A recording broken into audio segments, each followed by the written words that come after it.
বাবা আমি চলে এসেছি তোমার জামাই রাজামশাই রে থুইয়া। সে আমার নামে অপবাদ দেয় আমি নাকি থাকি ওই নাপিত মশাই রে নিয়া। কোথায় সেই হারামজাদা? ও আসুক, ওকে দেখিয়ে দিব মজা। হে বাজান আমি আর যাব না তোমার জামাই মশাইর মা, সাথে। তুই আর কান্দিস না, ওকে দেখিয়ে দিব আমি কি করতে পারি। না না না, তুমি এভাবে কান্নাকাটি করতে পারো না রানী। তোমার কান্দন দেখলে যে আমার হ্যাক্সের কান্দন ছিটে, আমি তোমাকে সুতরাং নিয়ে যেতে এসেছি। খামুশ বেয়াদব, তুই আমার রাত যাইসা, তুই আমার সামনে বাগের নাহান গর্দন দাস, ওই গরম তোর রাতে যাই দিবি। রাতটা উঠে যাইছস। শ্বশুর মশাই ফিরিয়ে দিন আমার রানীকে, আমি নিয়ে যাব বাড়ি। আজ কতদিন হলো এসেছে এখানে, মনে হয় দিল আরি।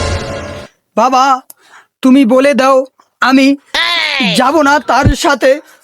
আমি নাকি থাকি নাপিত মশাইয়ের সাথে। থাকবো না আর কি করব?